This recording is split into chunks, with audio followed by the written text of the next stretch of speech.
ஆகையினாலே மாணிக்கவாசக பெருமானாக இருக்கக்கூடியவர் திருப்பெரும் துறை என்று சொல்லக்கூடிய தலத்திலிருந்து நமக்கு திருப்பள்ளி எழுச்சியை பாடி கொடுக்கிறார். இந்த திருப்பள்ளி எழுச்சி என்று சொல்லக்கூடியது திருப்பெரும் துறையிலிருந்து நமக்கு அருளித்தரார். அந்த திருப்பெரும் துறை என்று சொல்லக்கூடியது நாம் எல்லாம் ஒரு முறையாவது வாழ்க்கையில போய் தரிசனம் செய்யணும். அப்பேற்பட்ட ஒரு சிறப்புக்கு உரிய ஒரு தலம் திருப்பெரும் துறை. வாழ்க்கையில திருப்பெரும் துறைக்கு நாம் எல்லாம் போன மாணிக்கவாசக பெருமானோடு சேர்த்து சிவபெருமானுடைய திருவருளும் கிடைப்பது திண்ணம். அவ்வளவு சிறப்புக்குரிய திருப்பெரும் துறை. 4வது பாடலை நேற்றைய தினத்தில் நிறைவு செய்தார்.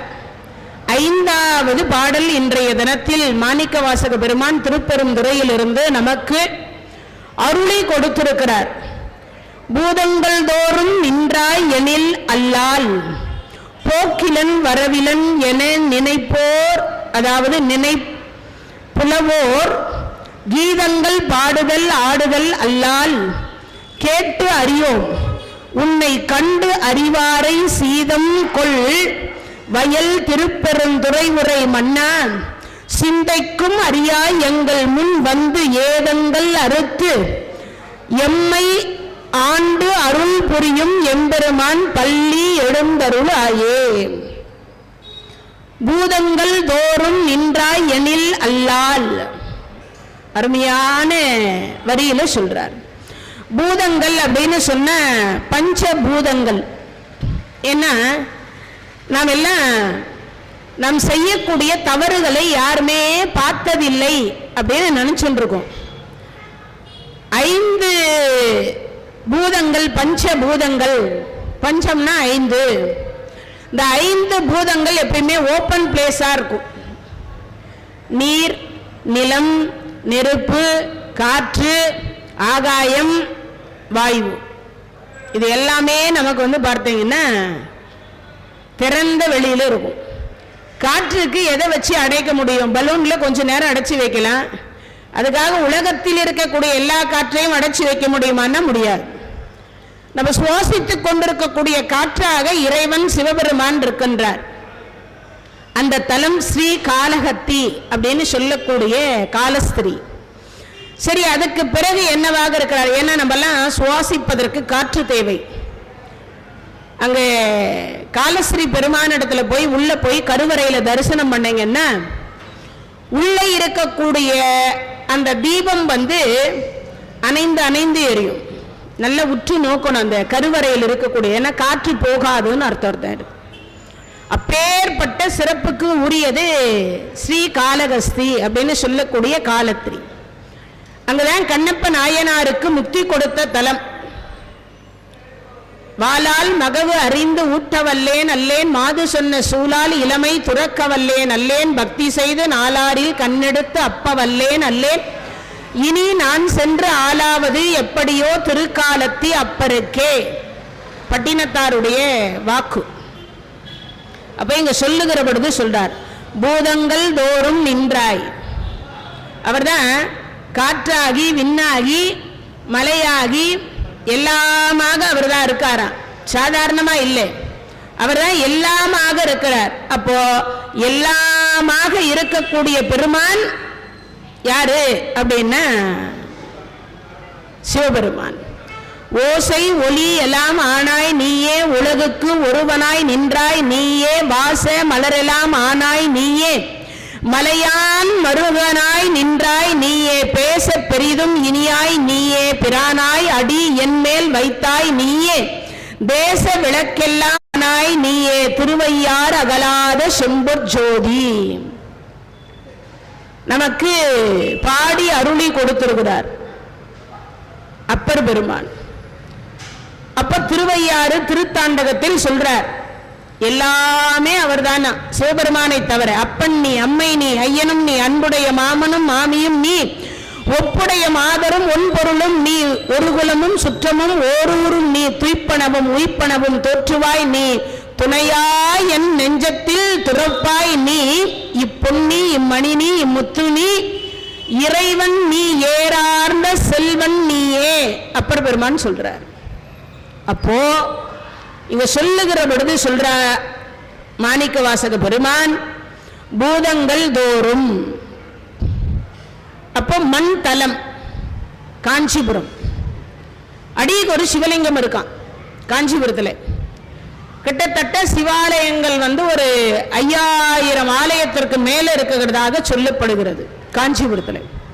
அதே போல சிவகாஞ்சி விஷ்ணு காஞ்சி, சைவமும் வைணவம் இரண்டும் ஒன்றாக இணைந்திருக்கக்கூடிய ஒரு தலம் எது அப்படின்னா அது காஞ்சிபுரம். விஷ்ணு காஞ்சி சிவகாஞ்சிம்பாங்க. ஒரு பக்கம் எல்லாம் சிவன் கோயிலா இருக்கும், ஒரு பக்கம் எல்லாம் பெருமாள் கோயிலா இருக்கும். அந்த சிவபெருமானும் நாராயணரும் பேசிக்கினாங்களாம். எல்லாம் ஒரு பக்கம் சிவன் கோயிலா இருக்கு, ஒரு பக்கம் பெருமாள் கோயிலா இருக்கு. இந்த பட்டாச்சாரியார்கள் ஒரு காலத்தில் என்ன பண்ணாங்களா, சிவனை ஏறெடுத்து கூட பார்க்க மாட்டாங்களாம். சிவனை ஏறெடுத்தும் பார்க்க மாட்டாங்களாம். இந்த பட்டாச்சாரியார் வரதராஜ பெருமாள் கோயிலுக்கு வரணும்னா ஏகாம்பரேஸ்வரர் கோயில் வழியா வந்தாதான் வர முடியுமா. அப்போ வழி அப்படி இருந்தது. இப்போ எந்த சந்தில நுழைஞ்சாலும் வரலாம். அப்ப இருந்த வழி அப்படி இருந்தது. அந்த வழி இருந்ததுனால என்ன பண்ணுவார, இந்த பட்டாச்சாரியார் தலையில முக்காடு போட்டுட்டு தான் வருவாராம். கோயில் காம்பவுண்டே பார்க்க கூடாதுன்னு பாரு. இது சிவன் கோயில் காம்பவுண்டை கூட அவர் பார்க்க மாட்டார். அவருக்கு நீங்க நினைக்கிற மாதிரி சிவன் வேண்டான்னு நினைக்கல, பெருமாள் போதும், எனக்கு மற்ற கடவுள்லாம் வேண்டாம் அப்படின்னு அவர் நினைக்கிறார். இப்ப சிவபெருமான் கேட்டார் வரதராஜ பெருமாள் கிட்ட, இது காஞ்சியினுடைய வரலாறு. சிவபெருமான் கேட்கிறார், திருமால் ஏன் உன் பக்தர் இப்படி மூஞ்ச முகத்தை மூடிண்டே தலையை மூடிண்டே போறாரு, நான் என்ன அவ்வளவா அசிங்கமாவா இருக்கேன் அப்படின்னார். சுவாமி நானும் சொல்லி பார்த்தேன், கேட்க மாட்டேன்றா, நீங்களாவது ஒரு திருவிளையாடல் பண்ணி அவரை திருத்துவோன்னார். சரி அப்படியா, சரி. சிவபெருமான் காகத்தினுடைய வடிவத்தை எடுத்து ஏகாம்பரேஸ்வரர் கோயில் காம்பவுண்டு மேல போய் உட்கார்ந்துட்டார். அதுல ஒரு செங்கல் பேர்ந்திருக்கு. அந்த மதில் சுவர்ல ஒரு செங்கல் ஒரு கல்லு பெயர்த்து வைக்கப்பட்டிருக்கு. இந்த பட்டாச்சாரியார் மேல அந்த கல்லை அப்படி காலால தட்டி விட்டா தலைமையில விழுந்த உடனே அப்படி அண்ணாந்து பார்ப்பார்ல. அதனால இவர் என்ன பண்ணாரு, எப்ப வருவார் எப்ப வருவார்னு பார்த்துட்டே இருந்து அந்த கல்லை அப்படி தட்டி விட்டார். மண்டை உடைஞ்சு ரத்தம் கொட்டுது. அந்த பட்டாச்சாரியார் என்ன சொல்லி இருப்பாருன்னு நினைக்கிறீங்க? பாவி காக்கா என் மண்டையை உடைச்சிட்டியே அப்படியா சொன்னார்? இல்ல, சிவன் கோயில் காம்பவுண்டை இடித்த காக்கா நீ வாழ்க. புரியுதா நான் சொல்றது? சிவன் கோயில் மதில் சுவரில் இருந்து ஒரு கல்லை பெயர்த்து தள்ளி விட்டாயே காக்கா நீ வாழ்கிறார். யார்? இந்த பட்டாச்சாரியார். அப்படி சைவமும் வைணவமும் ஒன்றாக இணைந்திருக்கக்கூடிய ஒரு தலம், மண் தலம் காஞ்சிபுரம். பிறந்தால் திருவாரூர்ல பிறக்கணும் எல்லாரும். அடுத்த ஜென்மம்னு ஒன்று இருந்தா திருவாரூர்ல பிறக்கணும்னு ஆசைப்படணுமா. ஒரு முறை அல்ல, 2 முறை பறவையார் இடத்தில் தூது போன இடம். சிவபெருமானுடைய திருவடி பூமியில் பட்ட இடம். அந்த தெருவெல்லாம் நடந்திருக்கிறாரா திருவாரூர் தியாகராஜ பெருமான். அதனால அந்த தலத்துக்கு அவ்வளவு சிறப்பு. அப்ப அவ்வளவு சிறப்புக்கு உரிய ஒரு தலம் திருவாரூரும் காஞ்சிபுரமும். மண் தலம் அப்படின்னு சொல்லுவாங்க, மண் தலம். அதுக்கு அடுத்து பார்த்தீங்கன்னா பூதங்கள் தோறும் நின்றாய் எனில் அல்லல். அல்லால் அப்படின்னு சொல்லிட்டு இங்க சொல்லுகிற பொழுது சொல்ற பூதங்கள் தோறும். ஒரு தலம் மண்ணு, பிறந்தா நம்ம எல்லாம் பூமியில தான் பிறக்கணும். அரிது அரிது மானிடராய் பிறத்தல் அரிது, கூன் குருடு சிவடு பேடு நீங்கி பிறந்துட்டோம் அப்படிங்கிறதுக்காக அங்கதான் பிறக்கணும். அப்போ அப்படி பிறந்தவர்கள் வாழணும்னா காஞ்சிபுரத்துல வாழணுமா ஒரு 30 வருஷம். மண் தலம் அப்படின்னு சொல்லுவோம் இல்லையா, அந்த தலத்தில். சரி, அதுக்கு அடுத்து காற்று தலம் காளகஸ்தி, ஸ்ரீ காலஸ்திரீ அப்படின்னு சொல்லுவோம். ஒரு நாயனார் இருந்தார். பூஜையை முடிச்சு வரும் பொழுது பார்த்தா மழை பெஞ்சது. மழை பெய்ததும் உடனே பார்த்தார் ஒரு திண்ணையில கொஞ்ச நேரம் ஒதுங்கினார். ஒதுங்கிய திண்ணை அவருக்கு தெரியாது தாசி வீடுன்னு. அந்த பெண்கள் வீடுன்றது தெரியாது. அந்த வீட்டை நின்றுட்டு இவர் நினையாம வந்தார். இவ்வளவு நேரம் மழை பெஞ்சது, எங்க நின்றுட்டு இருந்தீங்க? ஒரு துளி கூட தங்கள் மேல படாம வந்திருக்கிறீங்களே, எப்படி அது? அப்பதான் பார்த்தா இந்த அம்மா அவருக்கு சொல்றார். என்ன சொல்றாரு? அவர் அங்க நின்றுட்டு வந்துட்டேன்னு சொன்னார். ஆனா அதை சொல்லியும் கூட அந்த அம்மா நினைக்கிற அந்த பெண் ஒரு மாதிரியானவ. யாராவது போய் நின்னாவே அவ சும்மா இருக்க மாட்டா, ஆண்களை பார்த்தாலே விட மாட்டா. அப்பேற்பட்ட ஒரு பெண் எப்படி வந்து என்ன பண்ண முடியும்? அந்த இடத்துல அவர் நின்றுட்டு வந்தேன்னு சொல்றாரு. அப்ப எப்படி இருக்கும்னு யோசித்து அந்த அம்மா சொல்றா, திருநீலகண்டத்தின் மீது ஆணை எம்மையே தீண்டவராயின்டா. சொன்ன அடுத்த வினாடி சும்மா இருக்க முடியுமா?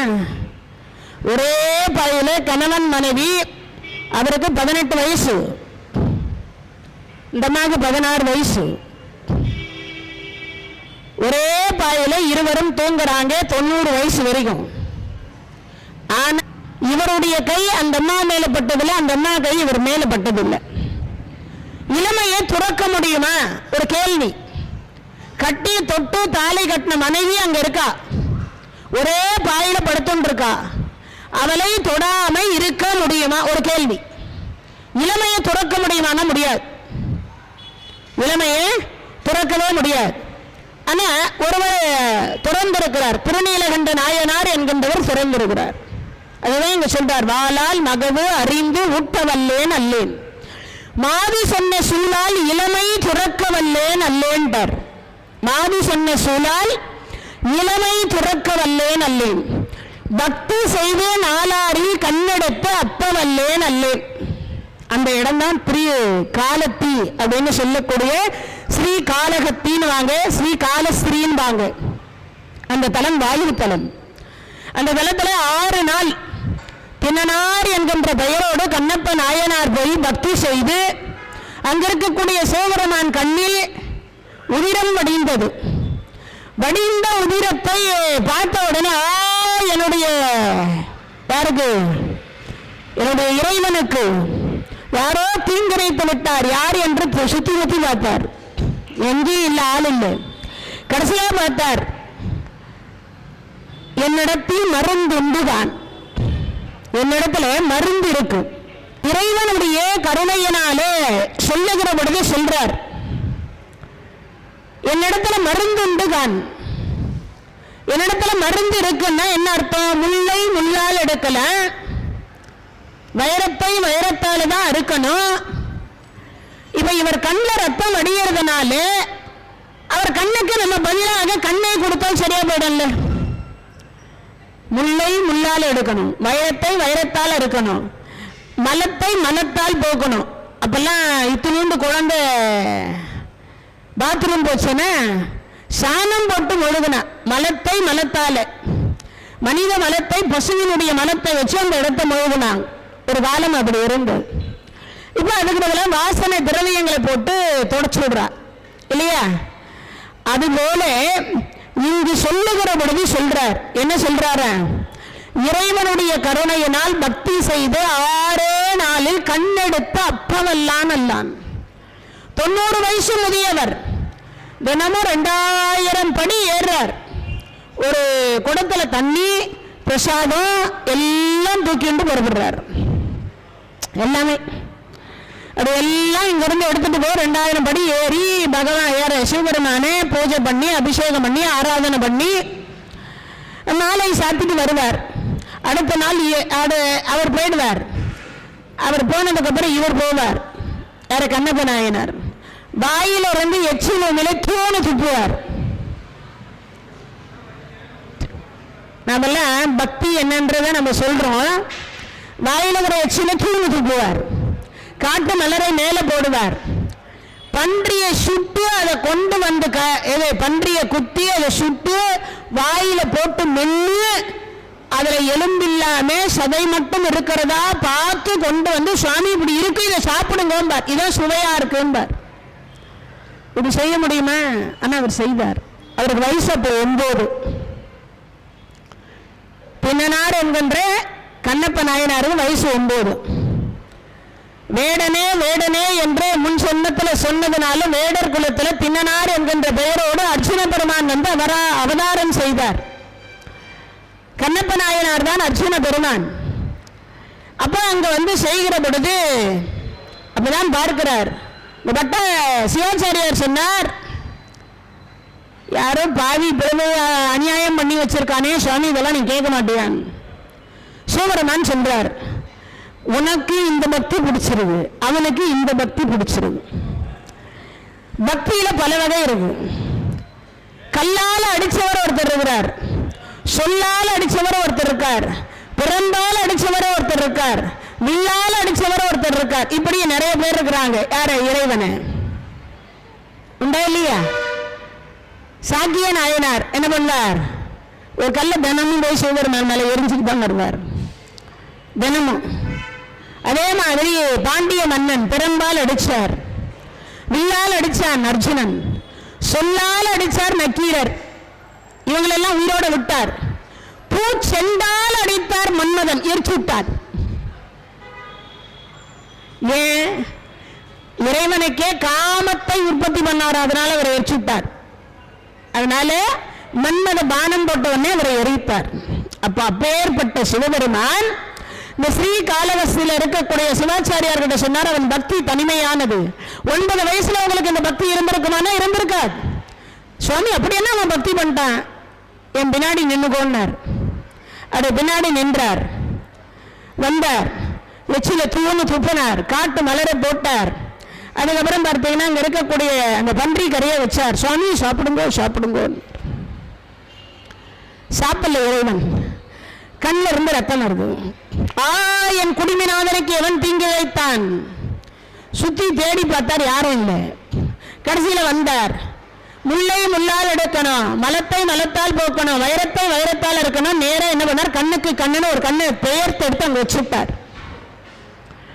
பின்னாடி இருக்கிற சிவாச்சாரியார் குடு குடு குடு குடு குடுன்னு நடுங்குறார்.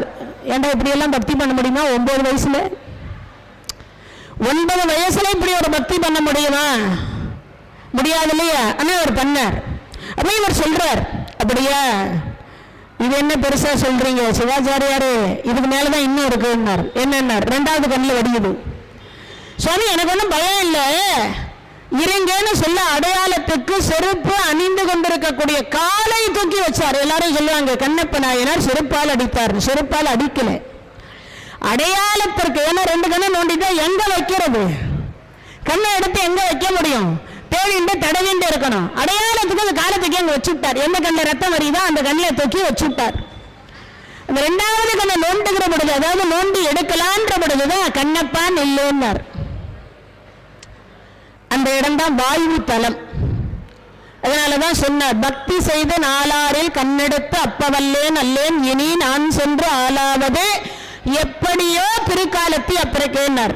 அப்போ முதல் தலம் காஞ்சிபுரம் மண் தலம், வாயு தலம். சுவாசிக்க நமக்கெல்லாம் காத்து வேணும் இல்லையா? அந்த தலம் தான் ஸ்ரீ காளஹஸ்தி. சரி, அதுக்கு அடுத்து ஆகாயம் அப்படின்னு சொல்லக்கூடியது சிதம்பரம். அட்ட மூலட்டான வீரட்டான தலம். அட்ட மூலட்டான வீரட்டான தலம் ரொம்ப சிறப்புக்கு உரிய தலம். ஆருத்ரா தரிசனம் என்று சொல்லக்கூடியதற்கு சிறப்பு மிகுந்தது. நடராஜர் தரிசனம் என்பது ரொம்ப சிறப்புக்குரியது. 21,600 தங்க ஓடுகள் நெய்யப்பட்டிருக்கக்கூடிய ஒரு கோயில் வந்து சிதம்பரம். உலகத்தில் இருக்கக்கூடிய எல்லா கோயிலுக்கும் சிதம்பரம் நடராஜ பெருமானிடத்திலிருந்துதான் திருவருள் போகணும். அதுதான் கும்பாபிஷேகம் அப்படின்னு சொல்வார். முதல்ல கும்பத்தில் எழுந்தருளச் செய்து நெருப்பில் மந்திரத்தை ஓதி, நெருப்பில் இருந்து நீருக்கு மாற்றி, நீரில் இருந்து ஆகாய மார்க்கமாக கோபுர கலசத்திற்கு மாற்றி, அந்த கலசத்தில் இருந்து மூலவருக்கு மாற்றி கல்லை கடவுளாக்கக்கூடிய வலிமை படைத்தவர் சிதம்பரம். கல்லையே கடவுளாக ஆக்கக்கூடிய வலிமையை யாருக்கடா உண்டுன்னா சிதம்பரம் நடராஜ பெருமானுக்கு உண்டு. அவ்வளவு சிறப்பு சிதம்பரத்துக்கு. ஆகாய தலம், நீர்த்தலம் திரு ஆனை காவல். திரு ஆனை காவல் அந்த தலம் தான் நீர் தலம். குடிக்கிறதுக்கு நமக்கு தண்ணி வேணும். இன்னைக்கும் அந்த தலத்தில் பார்த்தீங்கன்னா என்ன இருக்கும், சிவபெருமான் மீது ஒரு நீர் ஊற்று எப்படி தண்ணி சொட்டிக்கிட்டே இருக்கிற மாதிரி திரு ஆனை காவல் அப்படின்னு அந்த தலம் இருக்கும். அதுக்கு அடுத்து பார்த்தீங்கன்னா நமக்கெல்லாம் அக்னி தலம் திரு அண்ணாமலை. இருந்த இடத்திலிருந்து நினைத்தால் முக்தி பெறக்கூடிய தலம் திருவண்ணாமலை. இருந்த இடத்திலிருந்து அண்ணாமலையாருக்கு அரோகரா அந்த வார்த்தையை சொன்ன முக்தி கொடுத்துருவாராம். அப்பனா ஒரு நாளைக்கு எத்தனை முறை சொல்லணும்னு பார்க்கணும் நாம எல்லாம். அப்படிப்பட்ட பஞ்சபூதங்கள் தோறும் நின்றாய் எனில் அல்லால் போக்கிலன் வரவிலன் என நினை புலவோர். எல்லாம் என்ன சொல்ற, சிவபெருமான் ஆதியும் அந்தமும் எல்லா அருப்பெரும் ஜோதி யாம்பாட போக்கில்லை வரவில்லை. ஏன்? தோற்றம் இல்லாதவர், முடிவு இல்லாதவர். தோற்றம் கிடையாது, முடிவு இல்லாதவர். அதான் இங்க சொல்றார், போக்கு இளன் வரவு இளன். அப்படின்னா என்ன அர்த்தம்? பிறப்பு இல்லாதவர், இறப்பு இல்லாதவர் என நினை புலவோர் கீதங்கள் பாடுதல் ஆடுதல் அல்லால்.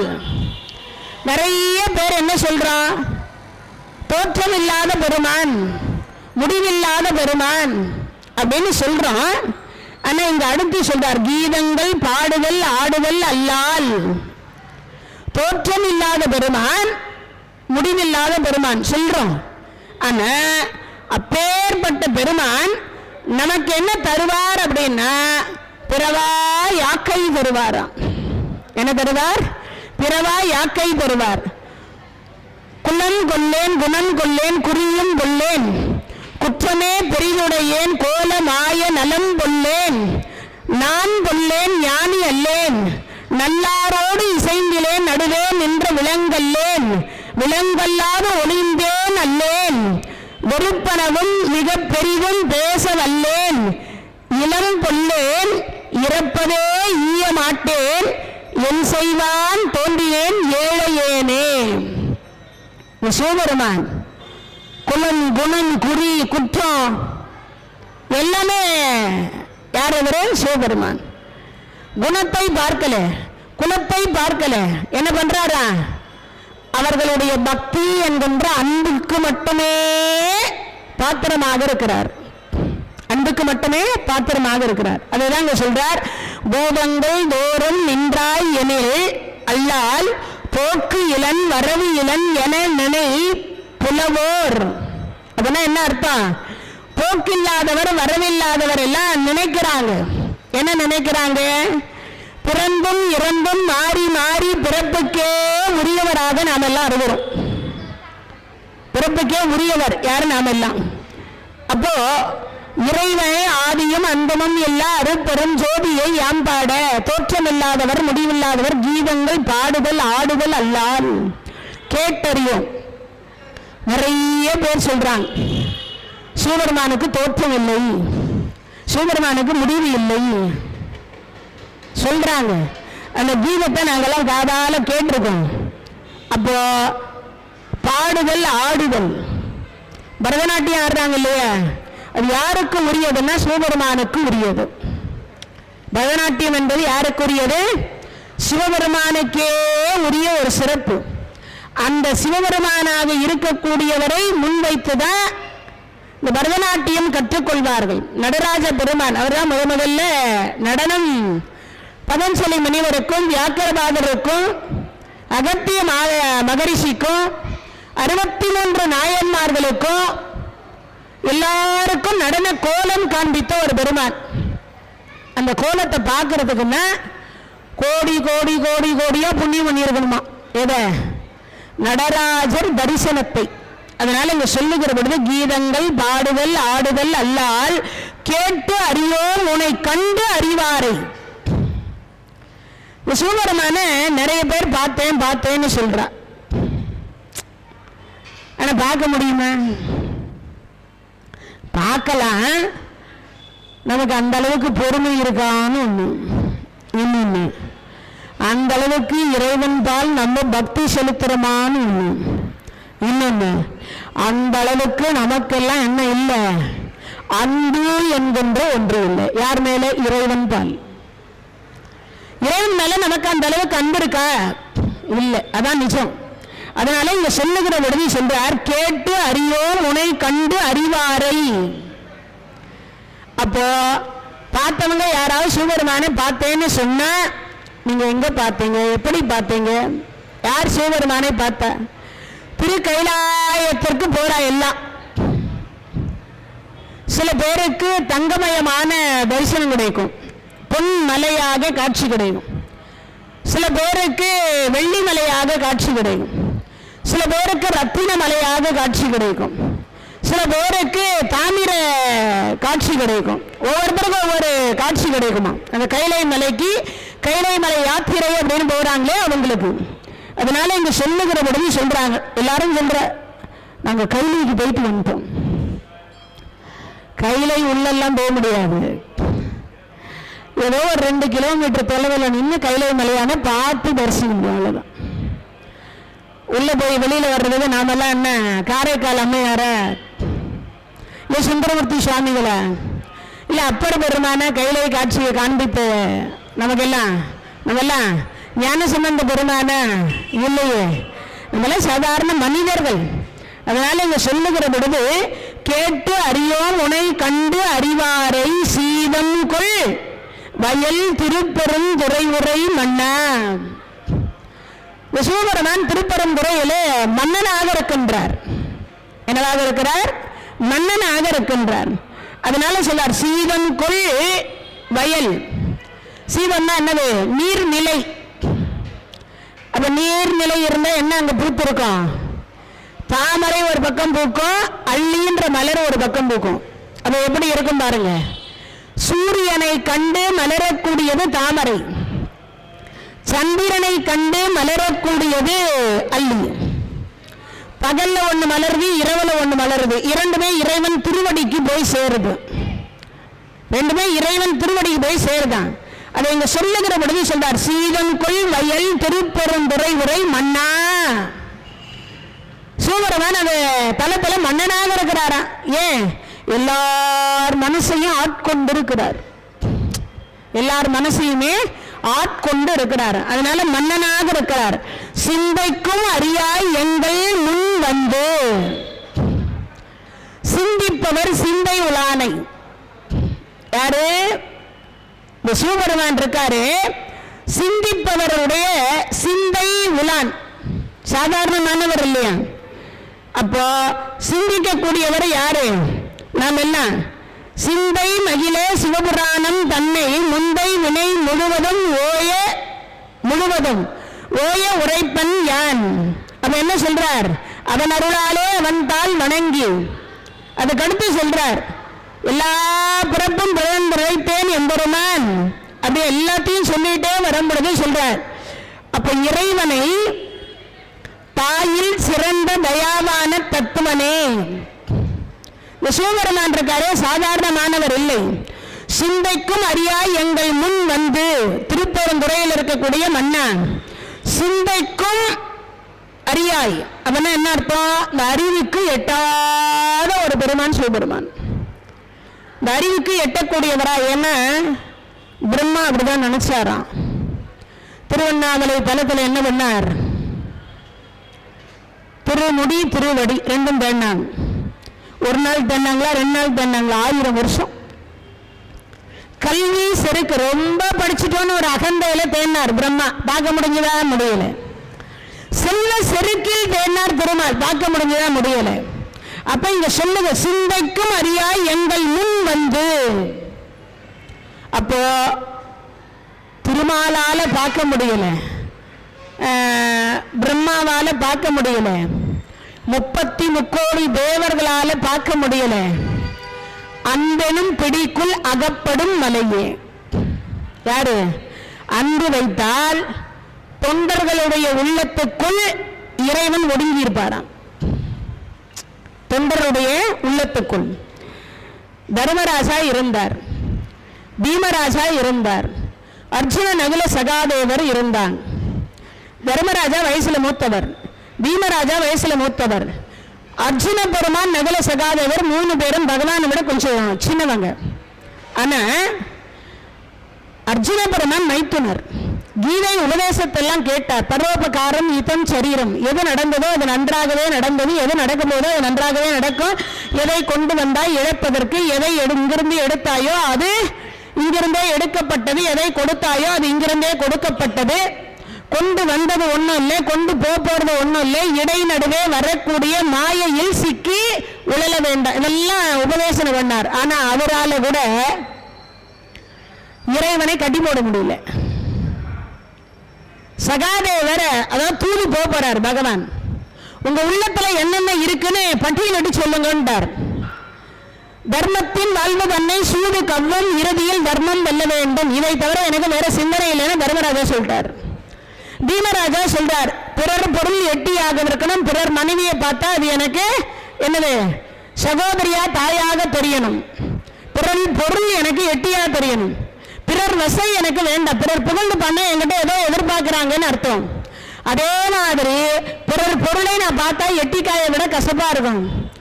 அதே மாதிரி முடிஞ்ச வரைக்கும் பிறர் துன்பம் என் துன்பம்னார் எல்லாருக்கும். அப்ப இந்த தூது போகிற விஷயத்துல எல்லாம் உங்க கருத்தெல்லாம் என்னப்பான்னு கேட்டாங்க. ஒருத்தர் அவரவர்களுடைய கருத்தை சொல்லிக்கிட்டே வர்றார். அர்ஜுன பெருமான் பீமசேனே சொன்னார், கிருஷ்ணா நீ தூது போவியா மாட்டியா எனக்கு தெரியாது, என்னை தூது அனுப்ப, நான் போய் அவனை கொடுத்தா பாக்குறேன், கொடுக்கலன்னா அடி அடின்னு அடிச்சு கொண்டு புடுங்கிட்டு வாங்கிடுவாரு, கொண்டுட்டு வாங்கிடுறேன்னார். அப்பதான் தர்மராஜா சொல்றார், குற்றம் பார்த்தால் சுற்றம் இல்லை. இந்த விரல் நகம் நம்மளை விட நீட்டா வளருது, வளர்ந்த உடனே நகத்தை வெட்டவும் நம்ம முகம் அலம்பும் போது இந்த கண்ணு போய் குத்திக்கிது, அதுக்காக நகம் கண்ணில் பட்டுட்டோன்றதுக்காக இந்த விரல வெட்டுவோமா நகத்தை வெட்டுவோமா? குற்றம் பார்த்தால் சுற்றம் இல்லைன்னார். அர்ஜுனா உன் கருத்து என்ன? இந்த ஆயுதம் எல்லாம் என்னை பார்த்து கேட்குது எப்ப சண்டைன்னு. நகுலா உன் கருத்து என்ன? நீயே போய் கேட்டாலும் அவன் கொடுக்கணும்னு எண்ணம் இல்லாதவனுக்கு யார் கேட்டாலும் எனக்கு கொடுக்கணுன்ற எண்ணம் இல்லாதவனுக்கு கொடுக்க மாட்டான். தர்மம் பண்ணணும்னு சிந்தனை இருந்தா தர்மம் பண்ணல, தர்மமே பண்ணக்கூடாதுன்னு சிந்தனை இருந்தா எப்படி பண்ண முடியும்? பண்ண முடியாது இல்லையா? அதனால இங்க சொல்லுகிறபடி சொல்றார். சரி மைத்தனா சகாதேவா தூது போற விஷயத்துல உன் கருத்து என்னன்னார். இங்க இருக்கிற ஒருத்தருக்கும் தெரியல உன் மாயை என்னன்னு. எவன் மகாபாரத யுத்தத்திற்கு காரண கட்டாவோ அவனையே எங்க அண்ணன் அனுப்பி விடுறாரு. இந்த சண்டைக்கு முழுக்க முழுக்க காரணமே நீதான். உன்னை போய் எங்க அண்ணன் சமாதானமா நாடு வாங்கிடுவான்னு சொல்றாரு. என்ன நியாயம்? அப்போ சண்டை என்னாலதான் நடக்குதா? ஆமா சத்தியமா நடக்குது. சரி சண்டையே வராம இருக்குன்னா ஏதாவது சொல்லுன்னார். பாராள கர்ணன் பார்த்தனையும் கொன்றனங்கி, கர்ணனுக்கு பட்டாபிஷேகம் பண்ண சண்டை வராது. டே அவன் இலிகுலத்தோன் அப்பன் பேர் தெரியாத ஆத்தா பேர், உன் வாய்க்கு என்ன வரும் கிருஷ்ணா? இளம் வயதில் தூர்வாச மகரிஷி இடத்தில் 1 ஆண்டு காலம் தொண்டை செய்து அதன் மூலமா கவசகுண்டலத்தோடு சூரிய பகவானை பார்த்து எங்க அம்மா மந்திரம் சொல்லி கவசகுண்டலத்தோடு ஒரு பிள்ளையை பெற்றது எனக்கு தெரியாதுன்னு நினைச்சியான்னார். இவரே அவருக்கு சொன்னார், சத்தியமா உனக்கு தெரியாதுறான்னார். தெரியாதுன்னு சொன்னார்.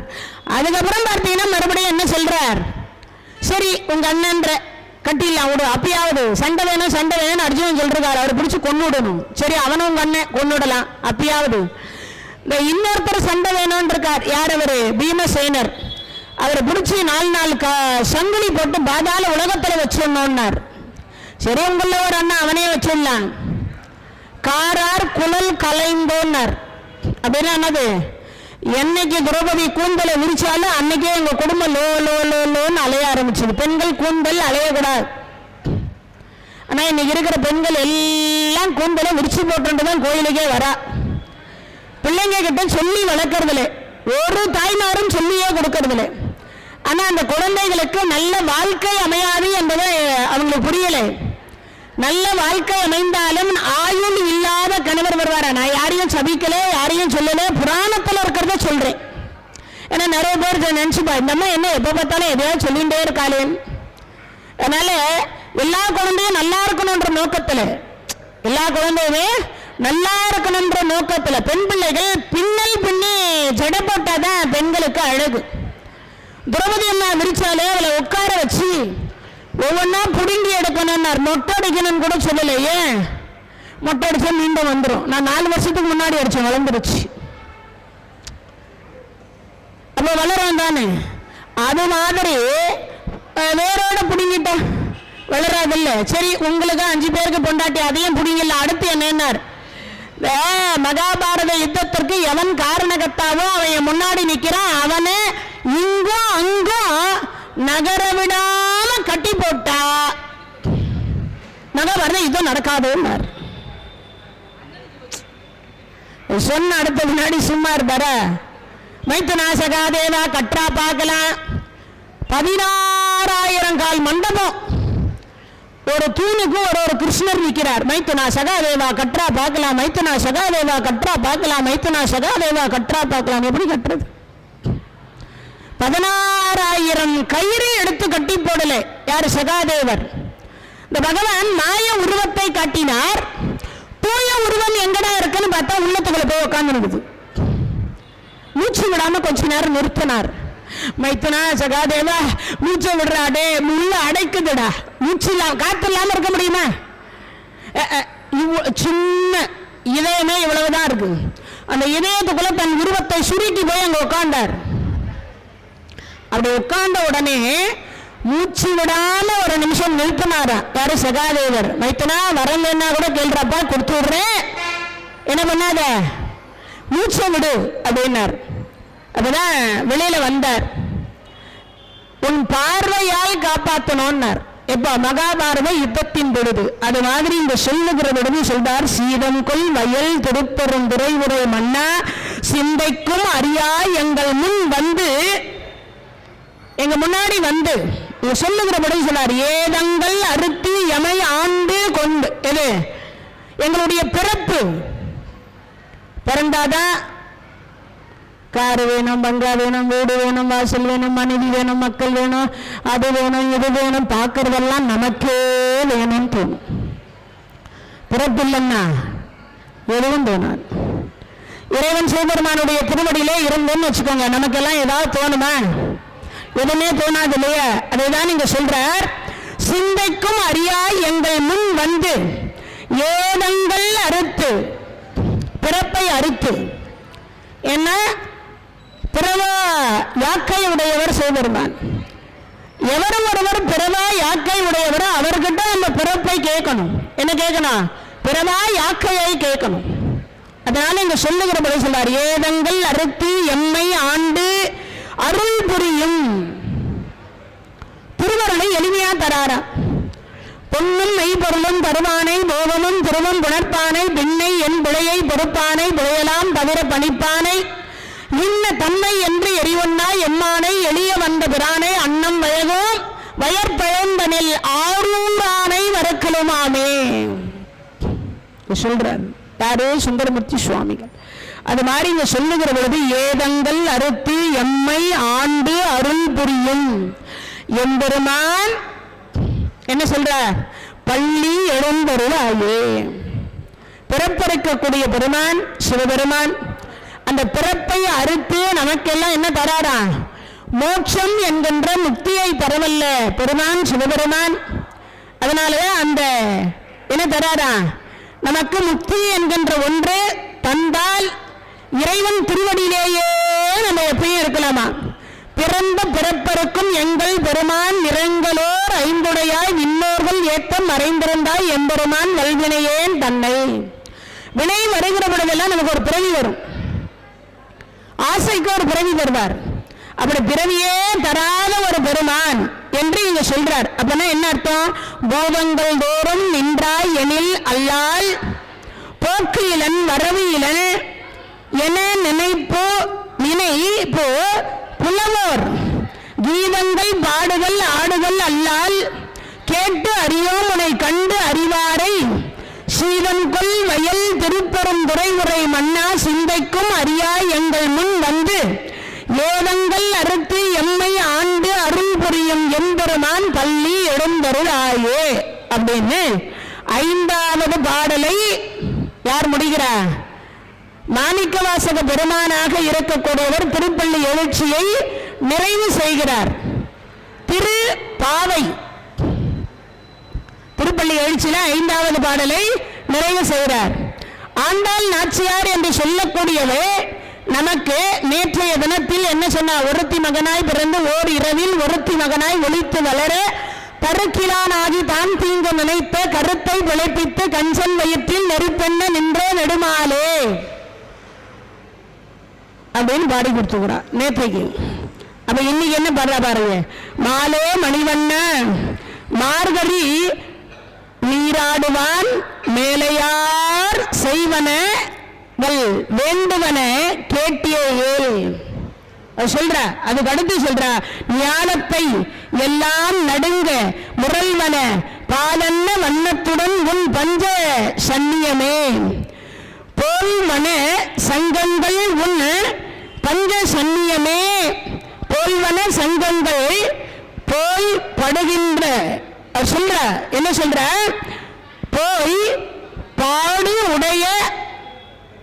பாடுடைய வனே அப்படின்னு சொல்லிட்டு அடுத்து சொல்ற சால பெரும் பறையே பல்லாண்டு இசைப்பாரே பல்லாண்டு இசைப்பாரே கோல விளக்கே கொடியே விதானமே ஆளிலையாய் அருளேலோர் எம்பாவாய் சொல்ற முடிவு சொல்ற.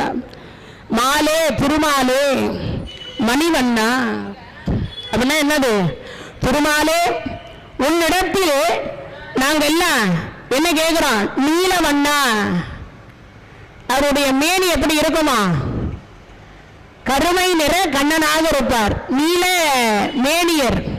அந்த மேனியை சொல்ற மாலே திருமாலே மணிவண்ணா நீலவண்ணா மேலையார் செய்வனங்கள் அப்படின்னா என்ன அர்த்தம்? மேலோர்கள் என்று சொல்லக்கூடிய பெரியோர்கள் சொல்லும் பொழுது மணிவண்ணான்னா நீலவண்ணான்னு அர்த்தம். பார்க்கடலை கடைந்தாங்க. ஆதிசேஷன் என்று சொல்லக்கூடிய ஒரு பக்கம், அதாவது வாசுகியை கயிறாக்கி, ஒரு பக்கம் சூரிய சந்திரர்களை மத்தாக்கி, ஒரு பக்கம் 1000 வருஷம் திருமாலாக இருக்கக்கூடியவர் ஆமையாக அமர்ந்து 1000 வருஷம் கடைஞ்சாங்க பார்க்கடலை. ஆலகால விஷம் உண்டாச்சு. அதனுடைய ஆவி மேனியில பட்டதனால பகவானுக்கு மேனி கருப்பாயிடுச்சு. உண்டதினால் யாருக்கு? சிவபெருமானுக்கு கழுத்து கருப்பா போச்சு. திரு நீலகண்டம் வந்துட்டது.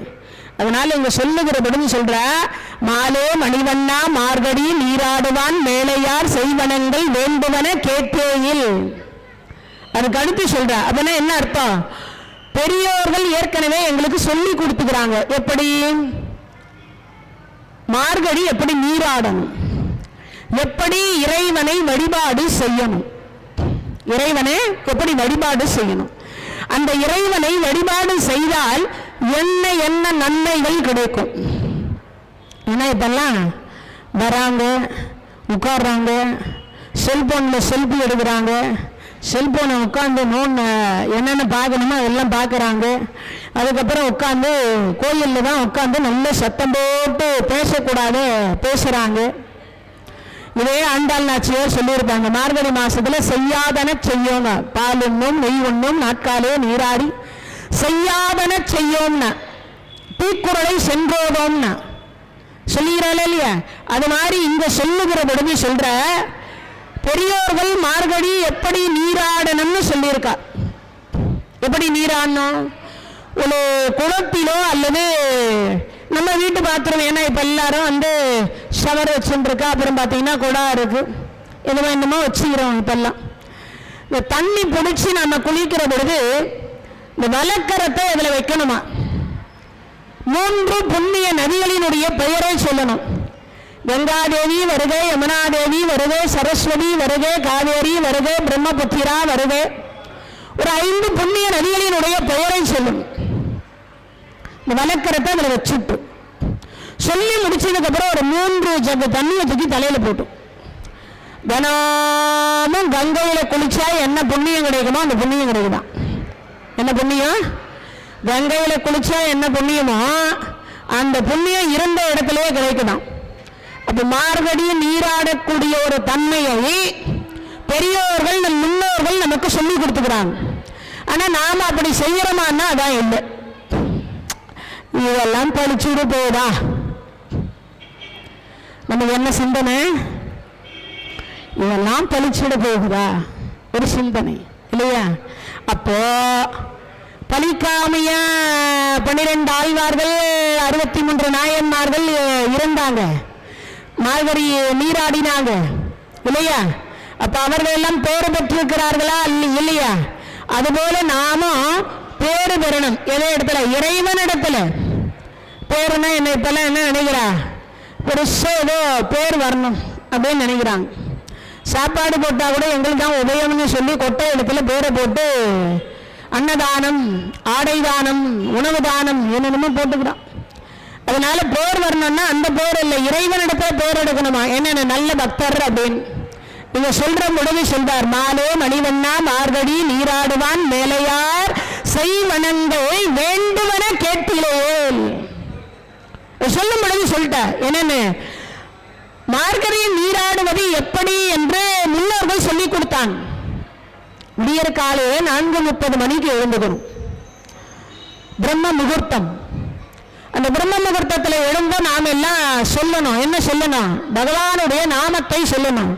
கோவிந்தா பச்சை வண்ணா கார்வண்ணா கமலக்கண்ணா ஜனார்த்தனா கருடவாகனா ராட்சசமர்த்தனா காலிங்க நர்த்தனா சேஷ சயனா பத்மநாபா தாமோதரா இதெல்லாம் சொல்லணும். நமக்கு என்னென்ன நாமம் தருதோ இதெல்லாம் சொல்லணும்.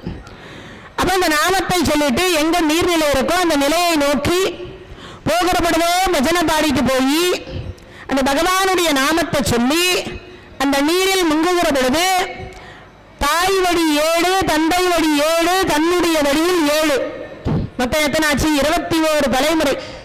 இந்த 21 தலைமுறை செய்த பாவங்கள், அறிந்தும் அறியாமலும் செய்த பாவங்கள் எல்லாம் தீர்த்து பகவானே வைகுந்த பதவி என்று சொல்லக்கூடியதை தருவாயாக, வைகுந்த பதவி தருவாயாக அங்க கேட்கணும். அதனா என்ன அர்த்தம்? மார்கழி, நாம் எல்லாம் மார்கழி மாசம் நீராடினா நமக்கு என்ன கிடைக்குமா? வைகுந்தம் என்று சொல்லக்கூடிய வைகுந்தம் கிடைக்கும். இந்த உலகம் அழிகின்ற பொழுது விளைந்து விளைந்து அழியும், விளைந்து விளைந்து அழியாத உலகம் வைகுந்தம். அந்த வைகுந்தத்தை பெருமாள் பள்ளி கொண்டிருக்கக்கூடிய நாராயணர், அந்த நாராயணர் நமக்கு தருவார். அது எவ்வளவு பெரிய விஷயம்னு பாருங்க. அதைத்தான் நீங்க சொல்லுகிற பொழுது சொல்ற. என்ன சொல்ற? உன்னை எப்படி வணங்கணும்னு சொன்னாங்க, எப்படி நீராடணும்னு சொன்னாங்க, என்ன நாமம் சொல்லணும்னு சொன்னாங்க, நீ என்னென்ன இன்பம் தருவாய் என்பதை சொன்னான், என்னென்ன செல்வங்கள் தருவாய் என்பதை சொன்னான், என்னென்ன செல்வங்கள் தருவாய் என்று சொன்னாங்க. அப்போ இங்கு சொல்லுகிற பொழுது சொல்றாங்க, செய்வனங்கள் வேண்டுவன கேட்டேயோல்.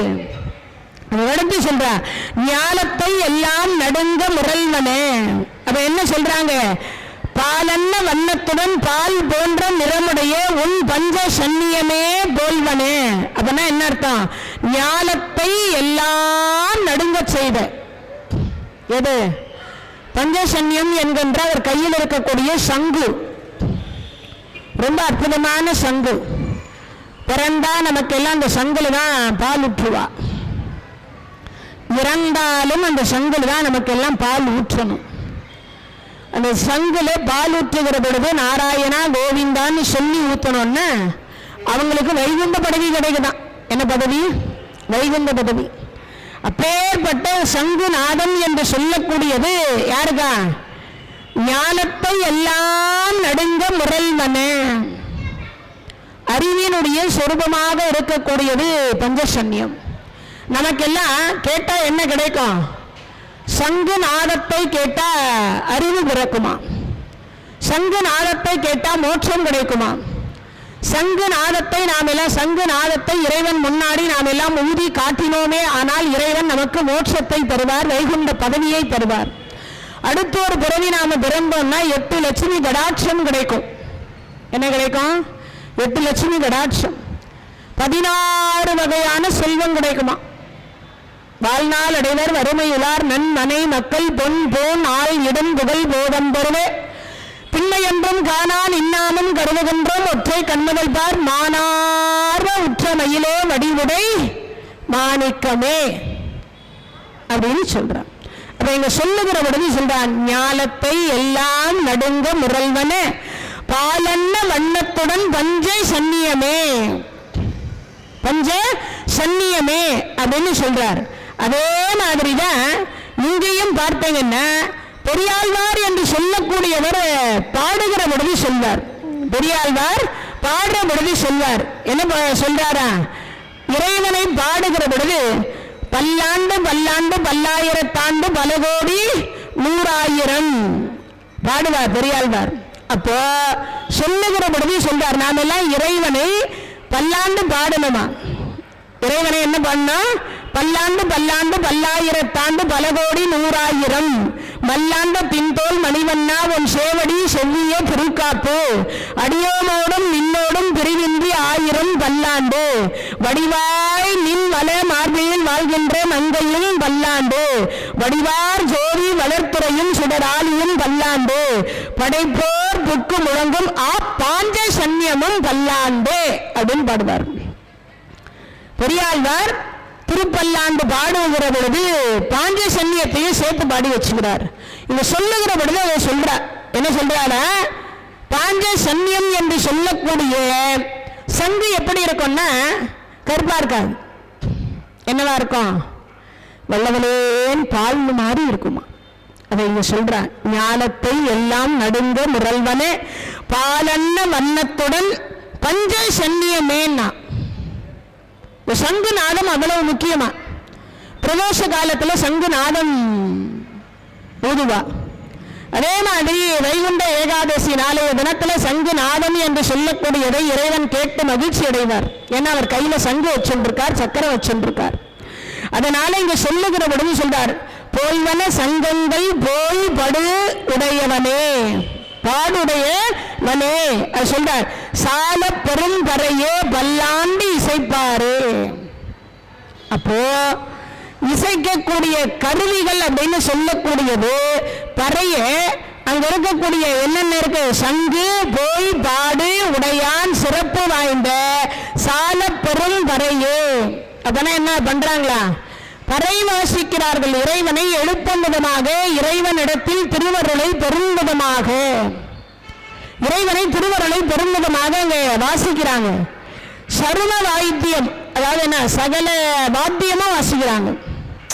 அப்படின்னா ஒரு பக்கம் மிருதங்கம், ஒரு பக்கம் தமிழ், ஒரு பக்கம் நாதஸ்வரம், ஒரு பக்கம் வீணை, ஒரு பக்கம் யாழி, ஒரு பக்கம் என்ன பண்ற எல்லா இசையும், ஒரு பக்கம் பறை, ஒரு பக்கம் சங்கு.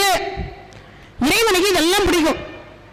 அப்போ மார்கழி மாசத்தில் நாம அனைவருமே ஏதாவது ஒரு வாத்தியத்தை வாசிக்கணும். சரி, வாசிக்க தெரியல, நம்மளாம் என்ன பண்ணலாம்? இறை நாமத்தை பாடணும். இறை நாமத்தை பாடும். பல்லாண்டு பல்லாண்டு பாடுங்களேன் எங்கள் பரந்தாமன் ஆலயத்தை நாடுங்களேன்.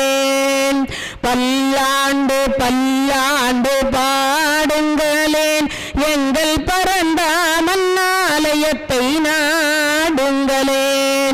எல்லோரும் அவன் நாமம் சொல்லுங்களேன், எல்லோரும் அவன் நாமம் சொல்லுங்களேன். இல்லை இல்லை என்போரை வெல்லுங்களேன், இல்லை இல்லை என்போரை வெல்லுங்களேன். நாராயண ஹரி நாராயண, நாராயண ஹரி நாராயண, நாராயண ஹரி நாராயண, நாராயண லட்சுமி நாராயண. பல்லாண்டு பல்லாண்டு பாடுங்களேன்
மனம் சுழல்கின்றவள் பல்லாண்டு பல்லாண்டு பாடுங்களேன் எங்கள் பரந்தாமன் ஆலயத்தை நாடுங்களேன்.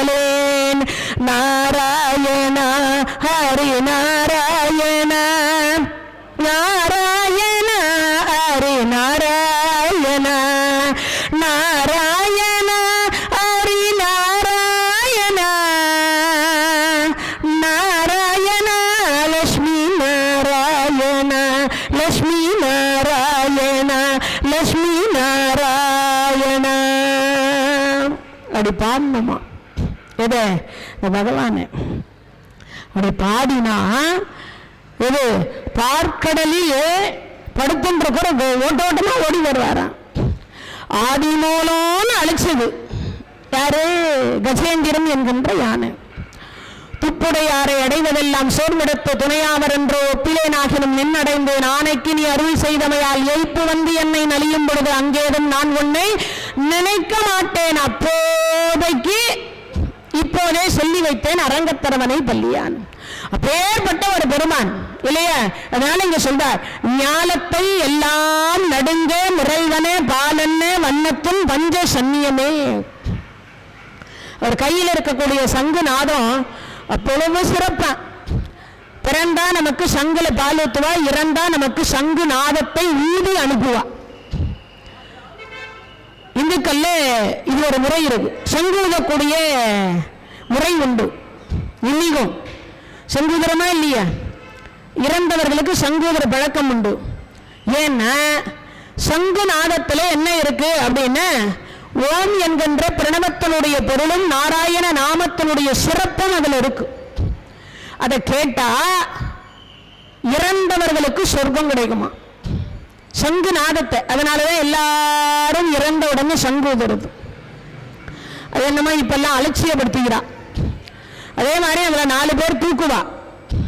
அப்ப கோவிந்த நாமம் சொல்லுவா. என்ன சொல்லுவா? எல்லாம் கோவிந்தா கோவிந்தா கோவிந்தா கோவிந்தாம்பா. அது என்ன அர்த்தம் தெரியுமா? கோன்னா பசு, இந்தான்னா தானம்னு அர்த்தம். கோவிந்தா என்று ஒரு முறை அழைத்தால் இறந்தவர்களுக்கு அந்த புண்ணியம் போய் சேரும். எப்படி சேரும்? ஒரு ஏழை அந்தனருக்கு ஒரு பசுவை கொடுத்ததனுடைய தானம் போய் கிடைக்குமா? யாருக்கு? இறந்தவங்களுக்கு. அதனாலதான் நம்மள 4 பேர் சுமந்து சொல்லுகிற பொழுது அந்த கோவிந்த நாமத்தை சொல்லக்கூடிய காரணம். இன்னொன்னு, அவர்கள் மனசுல ஆசை இருந்தா இறைவன் அறுத்துருவார். ஆசையோட இருந்தா அவர்களை சுமக்கக்கூடியவர்களுக்கு பாரம் அதிகமா இருக்குமா, வெயிட் அதிகமா இருக்குமா. உடம்பு நீர்ல போய் குதிக்குது. இந்த ஆன்மா என்று சொல்லக்கூடியது பிரிந்து விட்டா அந்த உடம்பு மூச்சு விடுகிற பொழுது மிதக்குது, உயிர் போனதுக்கு அப்புறம் மிதக்குது. ஆனா மூச்சு விடுகின்ற பொழுது தூக்கலாம். ஒரே ஆள் ஒருவரை தூக்கலாம். ஆனா இறந்ததுக்கு அப்புறம் 4 பேர் தான் தூக்க முடியும்.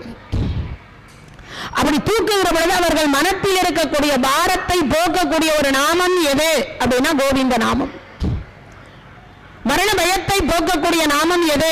கோவிந்த நாமம். சொர்க்கத்தை தரவல்ல நாமம் எது? கோவிந்த நாமம். அப்போ நாமெல்லாம் ஒரு நாளைக்கு எத்தனை முறை கோவிந்தா சொல்லணும்னு பார்த்துக்கணும். இப்பெல்லாம் கோவிந்தானது வேற மாதிரி நினைக்கிறான். வாங்கின காசை கொடுக்காதது கோவிந்தா, அதுக்கு கோவிந்தான்னு நினைக்கிறான்.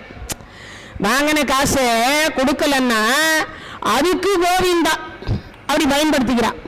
ஆனா கோவிந்தான்னு என்ன அர்த்தம்? கோன்னா பசு, இந்தான்னா தானம்னு அர்த்தம். ஒரு ஏழை அந்தனருக்கு ஒரு பசுவை தானமாக கொடுத்ததனுடைய புண்ணியத்தை அந்த இறந்த ஆன்மா பெறுகிறது. அப்ப எவ்வளவு சிறப்பு பாருங்க. அதைத்தான் இங்க சொல்லுகிற பொழுது ஞாலத்தை எல்லாம் நடுங்க முரல்வன பாலன்ன வண்ணத்துடன் பஞ்ச சன்னியமே போல்வன சங்கங்கள் போய் பாடுடையவனே. சொல்ற பொழுது சொல்ற அவனே என்ன அர்த்தம்? பறை என்று சொல்லக்கூடிய சகல வாத்தியங்கள் வாசிக்கிறாங்க. இன்னைக்கு நேரத்தில் பல்லாண்டு. என்னது பல்லாண்டு? இது முதலே சொன்ன மேலையார் செய்வனங்கள். நம்மளுடைய முன்னோர்கள் இந்த இறைவனை எப்படி வழிபாடு செய்யணும்னு சொல்லி கொடுத்திருக்கா, எப்படி பாடணும்னு சொல்லி கொடுத்தா, எப்படி அந்த நாமத்தை சொல்லணும்னு சொல்லி கொடுத்தாங்க, எப்படி மார்கழியில் நீராட வேண்டும் என்று சொல்லி கொடுத்தாங்க. அதையெல்லாம் சொல்லி கொடுத்தது போல இங்கு பஞ்சசன்யம் என்று சொல்லக்கூடிய சங்கை எப்படி வாசிக்கணும், ஊத வேண்டும் என்பதை சொல்லி கொடுத்திருக்காங்க. சகல வாத்தியங்களும் வாசிக்கக்கூடிய அதை இன்புற்று இறைவன் கேட்பாராம். எங்க பார்க்கடல்ல பைய துயில் வென்ற பரமநடி படுத்துக்கிட்டே இசை கேட்பாராம். யார் அவரு? பகவான். அதை இங்க சொல்லுகிற பொழுது சொல்ற, சங்கங்கள் போய் பாடுடையவனே என்னவென்றா அடுத்து சால பெரும் வரையே பல்லாண்டு இசைப்பாரு. அப்ப நாமெல்லாம் என்ன பண்ணணும்? பல வாத்தியங்கள் இருக்கின்றது. நமக்கு தெரிஞ்ச வாத்தியத்தை ஏதாவது ஒண்ணு கத்துக்கணும். எதுவுமே தெரியல அப்படின்னா என்ன பண்ணணுமா? கையையாவது தட்டணும். பஜனை பண்ணும்போது பாத்தீங்கன்னா கை தட்டுவான். ராம ராம ராம என்று நாமம் சொல்லி பாடனம், நாமம் சொல்லி பாடனம், நாமம் சொல்ல பொறியாவிட்டால் நல்லவரோடு சேரணும், நல்லவரோடு சேரணும். எண்ணி எண்ணி பார்க்கணும், ஏகாந்தமாயிருக்கணும், எண்ணி எண்ணி பார்க்கணும், ஏகாந்தமாயிருக்கணும். என்றும் அவன் சொரூபத்தில் ஈடுபட்டு இருக்கணும், என்றும் அவன் சொரூபத்தில் ஈடுபட்டு இருக்கணும். கிருஷ்ணா கிருஷ்ணா கிருஷ்ணா என்று பஜனை பண்ணி பாடணும், பஜனை பண்ணி பாடணும். பஜனை பண்ண தெரியாவிட்டால் பக்தர்களோடு சேரணும், பக்தர்களோடு சேரணும். விட்டல் விட்டல் விட்டல் என்று கையை தட்டி பாடணும், கையை தட்டி பாடணும். கையை தட்ட தெரியாவிட்டால் கூட்டத்தோடு சேரணும், கூட்டத்தோடு சேரணும். கோவிந்தாவும் போடணும், கோபாலனை பாடணும், கோவிந்தாவும் போடணும், கோபாலனை பாடணும். என்றும் அவன் சொரூபத்தில் ஈடுபட்டு இருக்கணும். என்ன பார்க்கணும்? நாளைக்கு வைகுண்ட ஏகாதசி சொர்க்கவாசல் வழியா பகவானை பார்க்கணும் இல்லையா? அந்த சொர்க்கவாசல் வழியா பார்க்கறதுக்காக அவன் சொரூபத்தில் போய் ஈடுபடணுமா? அப்ப ஈடுபடுற பொழுது நானும் சொல்லல தெரியலன்னா கூட கையாவது தட்டணுமா? எந்த வாத்தியம் வாசிக்க தெரியலையா கை தட்டணும், தாளம் போடணும். தாளம் போடுறதுன்னு ஒண்ணு இருக்கு. பஜனை பண்ற போது நல்ல தாளம் போடுவா. அந்த தாளம் என்று சொல்லக்கூடியதுல இறைவன் அப்படியே மயங்கிடுவாராம். எதுல? எந்த வாத்தியமும் இல்லைன்னா அந்த தாளம் போடுறதுலே பஜனை பண்ணும் பொழுது அந்த தாளத்திலேயே மயங்கிடுவாராம் இறைவன்.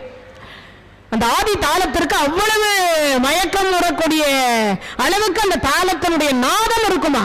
அதுதான் இங்க சொல்றாங்க. என்ன சொல்றாங்க? பாலன்ன வண்ணத்துள் பஞ்ச சன்னியமே போல்வனே, சங்கங்கள் போய் பாடுடையவனே. எங்க சொல்றாங்க?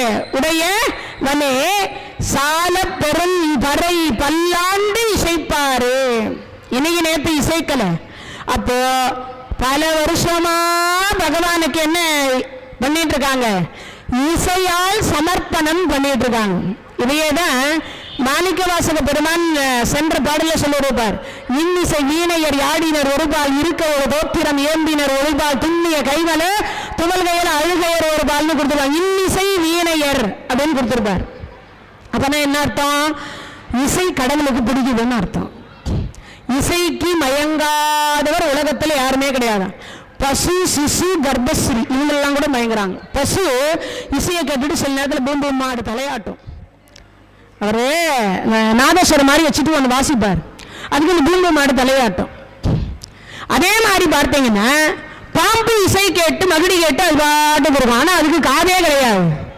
கண்ணிலேயே செவி திறனை வைத்திருக்கிறார் இறைவன். ஆனா அது என்ன பண்ணுமா? அப்படியே மயங்கி மகிடிக்கு கட்டுப்பட்ட பாம்பு போல இருக்கும் அப்படின்னு சொல்லுவாங்க. அதுபோல பசு கேட்குது சரி, பாம்பு கேட்குது சரி, சிசு கேட்குதான். ஒரு 7 மாசம் ஆனதுக்கு அப்புறமா கேட்கும், ஒரு பக்கம் பாம்பு கேட்குது, சிசு கேட்கணும். ஒரு 7 மாசம் ஆனதுக்கு அப்புறம் என்ன கேட்குது? இந்த வாத்தியம் அப்படின்னு சொல்லக்கூடிய இசை கருவியை வாசிச்சா அந்த குழந்தை வேகமா துடிக்குது அம்மா வயிற்றுல, ஆடுதான். அந்த இசை கருவி நிறுத்திட்டா அது சைலண்ட் ஆயிடுதான். இது அறிவியல் கண்டுபிடிச்சு சொல்றான். ஆனா அறிவியல் கண்டுபிடிக்கிறதுக்கு முன்னாடியே நம்ம ஆட்கள் சொல்லி வச்சுட்டான். எது இப்பதான் அறிவியல் கண்டுபிடிச்சு சொல்லுது. ஆனா எத்தனையோ 1000 வருஷத்துக்கு முன்னாடி நம்ம ஆட்கள் சொல்லிட்டான். எது இசை என்று சொல்லக்கூடியது இறைவனுக்கு மட்டுமல்ல, எது கேட்கும்? புல் கேட்கும், பூண்டு கேட்கும், செடி கேட்கும், மரம் கேட்கும், எது மிருகங்கள் கேட்கும், பாம்பு கேட்கும், பசு கேட்கும், சிசு கேட்கும். உண்டா இல்லையா? அதனால இங்க சொல்லுகிற பொழுது சொல்ற சால பெரும்பறையே பல்லாண்டு இசைப்பாரு. பல வருஷமா இசைக்கிறாங்க. அப்ப நாமெல்லாம் என்ன பண்ணணும்? தெரிஞ்ச பாட்டு, ஏதாவது தெரிஞ்ச பாட்டு இருந்தா ராமா கிருஷ்ணா கோவிந்தா நன்மையும் செல்வமும் நாளும் நல்குமே பெண்மையும் பாவமும் சிதைந்து தேயுமே ஜென்மமும் மரணமும் இன்றி தீருமே எம்மையே ராமா என்னும் 2 எழுத்தினால் நம்ம எல்லாம் பாடணும். ஏதாவது ஒரு பாட்டு தெரிஞ்சு வச்சுக்கணும். பகவானுடைய பாட்டு பாடல்களே நாம் எல்லாம் தெரிஞ்சு வச்சுக்கணும். அப்படியே பகவானுடைய பாடல்கள் எல்லாம் நம்ம தெரிஞ்சு வச்சுக்கணும். வாடினேன் வாடி வருந்தினேன் மனத்தால் இரும்பெயரே பெரும் துயர் இடும்பையில் பிறந்து கூடினேன் கூடி இளையவர் தம்மோடு அவர் தரும் கலவியே கருதி ஓடினேன் ஓடி உய்வதோர் பொருளால் உணர்வெனும் பெரும்பதம் தெரிந்து நாடினேன் நாடி நான் கண்டு கொண்டேன் நாராயணா என்னும் நாமம் பாடலாம். எல்லாருக்கும் செடியாய வல்வினை தீர்க்கும் திருமாலே நெடியானே வேங்கடவா நின் கோயில் வாசலில் அடியாரும் வானவரும் அரம்பயரும் கிடத்தி இயங்கும் படியாய் கிடந்த உன் பவளவாயை காண்பேனோ பாடணும் எல்லாரும். இது மட்டும்தான் பாட்டா அப்படின்னு இல்லை. நமக்கு எதெல்லாம் தெரியுமோ, எதெல்லாம் நமக்கு தெரிய வருகிறதோ அந்த பாட்டை எல்லாம் நம்ம எல்லாம் பாடணுமா? இந்த பாட்டெல்லாம் பாடணும். அப்போ பகவானுடைய இந்த பாடல்கள் எல்லாம் நம்ம பாடினால் பகவான் மகிழ்ச்சி அடைந்து என்ன பண்றாரா? பகவான் நமக்கு மகிழ்ச்சி அடைந்து என்ன தருவார்? என்னெல்லாம் இருக்கோ அவ்வளவும் தருவார். எவ்வளவு இருக்கோ அவ்வளவும் தருவாரா? அப்போ நாம எல்லாம் என்ன பண்ணணும்? பகவானை பாடணும்ன்றா. இந்த அம்மா சொல்லுகிற பொழுது என்ன சொல்லிட்டா? பாடணும். பெரும் கரையே பல்லாண்டு இசைப்பாரு கோல விளக்கே கொடியே விதானமே. கோல விளக்கு இல்லக விளக்கது இருள் கெடுப்பது சொல்லக விளக்கது ஜோதி உள்ளது பல்லக விளக்கது பலரும் காண்பது நல்லக விளக்கது நமச்சிவாயவே. ஜோதி சொரூபமா இறைவன் இருக்கார். அதே ஜோதி சொரூபமா நேத்தைக்கு என்ன சொன்னா? ஆண்டாள் நாச்சியாரே பாடி கொடுத்திருக்கிறார். என்ன சொன்னதா? ஒருத்தி மகனாய் பிறந்து ஓர் இரவில் ஒருத்தி மகனாய் ஒளித்து வளர கருக்கிலானாகி தான் தீங்கு நினைத்த கருத்தை பிழைப்பித்து கஞ்சன் வயிற்றில் நெருப்பெண்ண நின்ற நெடுமாலே ஜோதி சொருமா நின்னாரா? மரண பயத்தை காட்டினார். அப்போ அரியும் சிவனும் ஒன்னோன்னு அர்த்தம். இவர் வேற அவர் வேறேன்னு அல்ல. அதனாலதான் நமக்கெல்லாம் என்ன கொடுத்துருக்கா? அரிசின்னு பேர் வச்சிருக்கா. நம்ம சாப்பிட்ற சாப்பாட்டுக்கு என்ன பேரு? அரிசி. முதல்ல அரியை போட்டா அப்புறம் சிவனை போட்டா. இந்த அரிசி என்றது மகாலட்சுமி. அந்த அரிசியில முதல்ல மகாலட்சுமியின் கணவராக இருக்கக்கூடிய அரி இருக்கிறார். 2வது சிவபெருமான் இருக்கார். இந்த உடம்புல சூடு குறைஞ்சு போச்சுன்னா நமக்கெல்லாம் என்னது? ஒண்ணு ஜீரணம் ஆகாது, இல்லைன்னா என்ன பண்ணுவான்? ஒண்ணு மேல வரும், இல்லைன்னா கீழே வரும். சாப்பாடு செமிக்காதுன்னு அர்த்தம். சரியான உடம்பினுடைய சூடு இருக்கணும் இந்த உடம்புல. அந்த சூடு குறைஞ்சு போச்சுன்னா போயிட்டாம்பா. சூடு குறைஞ்சு போச்சுன்னா என்ன பண்ணா? முடிஞ்சிச்சீம்பா இல்லையா? அது மாதிரி இங்க சொல்லுகிற பொழுது சொல்றா. அப்ப ஜோதி சொரூபமாக இருக்கக்கூடிய பெருமான் குல விளக்கேன்னா அப்ப என்ன அர்த்தம்? அந்த பகவான் தான் குலத்தை காப்பாத்துறார். அவருக்கு பேரே காக்கும் கடவுள்னு பேரு.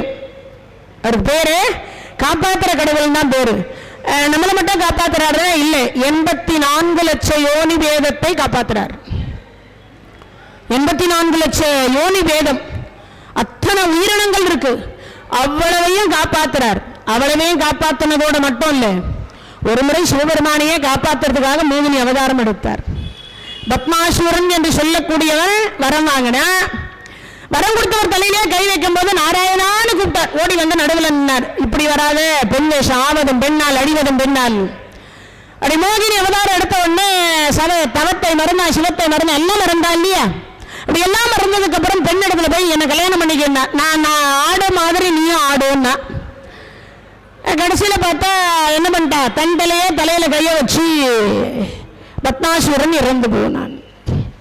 அப்பதான் ஹரிகர சுதன் என்று சொல்லக்கூடிய ஐயப்ப சுவாமி அவதாரம் செய்தார். அது மாதிரி இங்க சொல்லுகிற பொழுது குல விளக்கு அப்படின்னா என்ன அர்த்தம்? நமக்கு ஜோதி சொரூபமாக இருந்து இறைவன் நிறைய பேர் நினைப்பார். மச்சவதாரம், கூர்ம அவதாரம், வராக அவதாரம், வாமன அவதாரம், நரசிம்ம அவதாரம், பரசுராம அவதாரம், ராம அவதாரம், அதுக்கப்புறம் பார்த்தீங்கன்னா பலராமர் அவதாரம், கிருஷ்ண அவதாரம், இத்தனை அவதாரம் எடுக்கிறாரே பகவான். எந்த அவதாரத்தை வணங்குறது அப்படின்னு ஒரு கேள்வி இருக்கும். உங்களுக்கு பிடிச்ச அவதாரத்தை வணங்குவோம். எது பிடிக்குதோ. ஏன்னா இவர் தான் கொடுப்பார், அவர் தான் கொடுக்க மாட்டாருனால எல்லா கடவுளும் கொடுக்கறதுக்கு தான். பக்தி எவ்வளவுன்னு நாம தான் காட்டணும், அன்பு எவ்வளவுன்னு நாம தான் காட்டணும். அதைதான் நீங்க சொல்லுகிற பொழுது குல விளக்கேன்னா, கோல விளக்கே கொடியே, அதெல்லாம் என்ன அர்த்தம்? கோல விளக்கே கொடியே நிதானமேனா, கோல விளக்கு. அதுக்கடுத்து சொல்ற கொடியே நிதானமே. என்ன பண்ண? அழகிய விளக்குகள் இருக்கக்கூடிய பெருமான். அந்த கோகுலத்துல அழகிய விளக்குகள் எரியுது. மாணிக்க மணி 6 மணிக்கு மேல மாணிக்க விளக்கு எரியுமா? என்ன விளக்கு? மாணிக்க மணி விளக்கு எரியுமா? இங்க சொல்ற பொழுது சொல்ற மாணிக்க மணி விளக்கெரியும். அதனால கொடியே நிதானமே. அதனால் என்ன அர்த்தம்? திருமாலுக்கு கருட கொடி, திருமாலுக்கு கருட கொடி. அருணன் என்று சொல்லக்கூடியவர் அண்ணா, சூரிய பகவானுடைய பேரோட்டி. அருணனுடைய தம்பி கருட பகவான். ஒரு வினாடிக்கு 9,70,000 யோசனை அப்படின்றதுக்குள்ள பரப்பாராம். யாரு? கருட பகவான். யாரை தூக்கிண்டு? பகவானை தூக்கிண்டு. பகவானை சுமந்து கொண்டு, மகாலட்சுமியை சுமந்து கொண்டு கருட பகவான் ஒரு வினாடியில பரப்பார். அர்ஜுன பெருமான் 13வது நாள் அபிமன்யு இறந்து விட்டார். 13வது நாள் அபிமன்யு இறந்துட்டார். எல்லாரும் சேர்ந்து கொண்டுட்டான். சின்ன பையன், மனைவி நிறமாச கர்ப்பிணி, உத்தரகுமார்த்தி நிறமாச கர்ப்பிணி. அப்போ அபிமன்யு இறந்து விட்டார். வர வழியிலேயே இவனுக்கு தோலெல்லாம் துடிக்குது, உடம்பெல்லாம் பதபதைக்கிறது. நம்மை சார்ந்தவர்களுக்கு ஏதேனும் துன்பம் என்றால் நம்ம உடம்பெல்லாம் துடிக்குமா? இடது கண் துடிக்கும்னு சொல்லுவாங்க, இடது தோல் துடிக்கும் வாங்க, இதெல்லாம் துடிக்கும் மனைவிக்குன்னா. வலது கண் துடித்தா மகனோ மருமகளுக்கோ துன்பம்னு அர்த்தம், அம்மாவுக்கு துன்பம்னு அர்த்தம். ஒவ்வொருத்தருக்கும் ஒரு பாகம்னு இருக்கு. அதை இங்க துடிக்கும். அப்படி அர்ஜுன பெருமான் பார்த்தார், கிருஷ்ணா என்னமோ என்னுடைய வலக்கண் துடிக்கிறது, இடது வலத்தோல் துடிக்கிறது, யாருக்காவது ஏதாவது நடந்திருக்குமான்னார். அதெல்லாம் ஒண்ணும் நடந்திருக்காதுன்னார். அப்ப வர்ற வழியில சொல்றார் பகவான், இந்திரா உன் பையன் உயிரோடு இருக்கானா வேண்டாமா? சுவாமி சத்தியமா இருக்கணும். அப்படியானா கிள வேதியர் வேஷம் போட்டு ஒரு நெருப்பம் ஊட்டி வலம் வா, அதுல விழுந்து மாழ்வது போல இவர் அந்த நெருப்பை மூட்டிட்டு வலம் வரார். அப்படி வலம் வரும் பொழுது இங்க தேர் போகுது அந்த வழியா. கிருஷ்ணா யாரோ ஒரு அந்த நெருப்பில் விழுந்து மாள போகிறார் போல இருக்கிறது.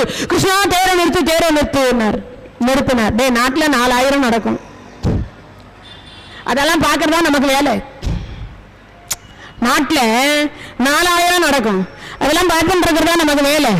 அதெல்லாம் நமக்கு வேலை இல்ல, நம்ம வந்த வேலையே பார்ப்போம். எப்ப முடிஞ்சு போச்சு, சீக்கிரமா பாசறைக்கு போனோமா, உடம்பு குளிச்சோமா, சிவபூஜை பண்ணோமா, சாப்பிட்டோமா, கொஞ்ச நேரம் தூங்கணும்னா நாளைக்கு வேற யுத்தம் இருக்கு. கிருஷ்ணா கீதையில நீதான் சொன்ன, பரோபகாரம் ஹிதம் சரீரம், 4 பேருக்கும் நன்மை செய், ஒருவருக்கும் தீங்கு செய்யாது. ஒருத்தன் நெருப்புல விழுந்து இறக்க இருக்கிறார், அது அந்தனர். அவரை காப்பாத்தாம வா போலான்னா நீ போ, நான் வரலன்றைய, நீ வேணா இரு நான் போறேன்னு போனார். இவர் வரல, சிவர் தான் அவரு, அதனால அவர் போகல, இவர் போனார். அந்த நிறைய வணக்கம். யார் ஐயா நீர்?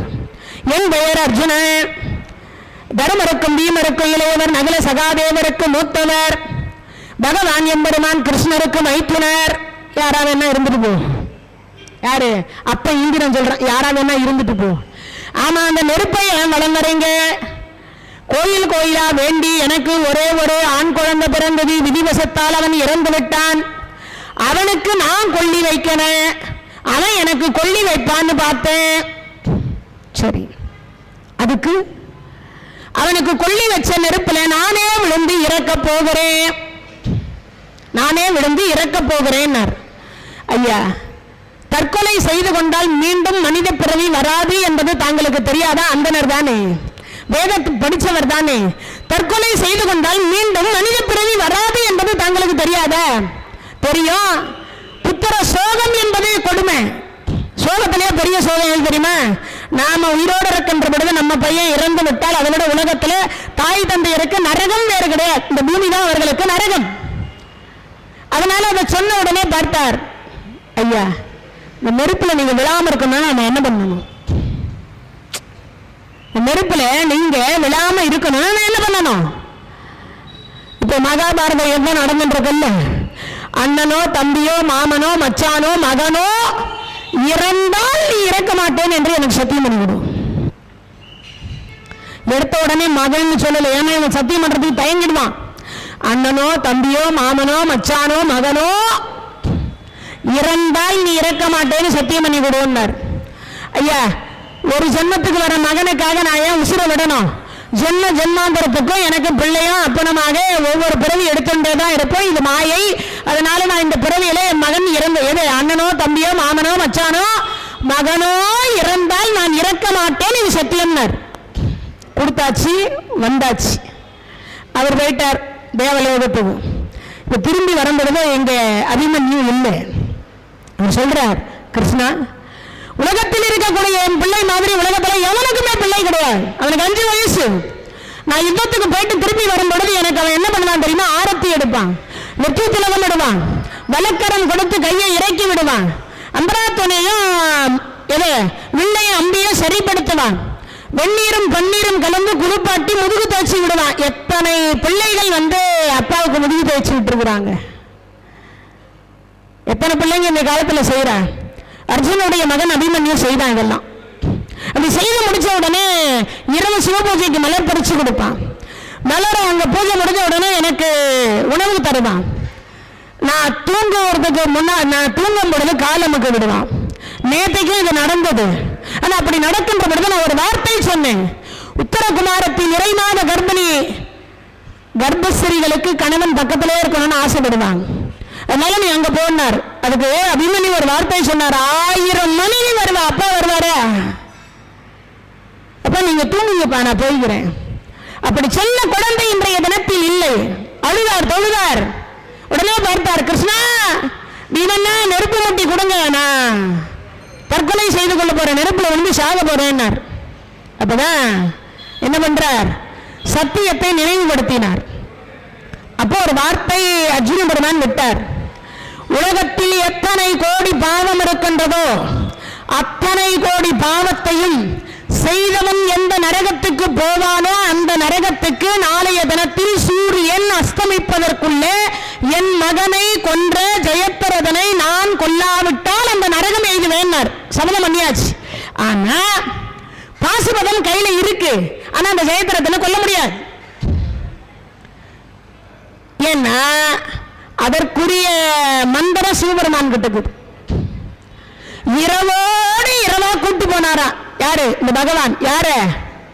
கருடாழ்வாரை கூப்பிட்டு அந்த கருடாழ்வார் மேல இவர் அமர்ந்து இவருக்கு பின்னாடி அர்ஜுன பெருமானை அமரச் செய்து இரவோடு இரவா சிவபெருமான இடத்துல அழைத்து போய் பாசுபதத்தை வாங்கி அந்த மந்திரத்தை வாங்கி விடக்கூடிய மந்திரம் தெரியும், திரும்ப பெறக்கூடிய மந்திரத்தையும் கத்துக்கிட்டு விடியற் காலையில பிரம்ம முகூர்த்தத்துக்குள்ள திருப்பி பாசறைக்கு திரும்பினார். இதுக்கு முழுக்க முழுக்க காரணம் யாருன்னா கருட பகவான். யோசிச்சு பாருங்க, எவ்வளவு சிறப்பு இருக்கும் அந்த கொடி என்கின்ற கருட பகவானுக்கு.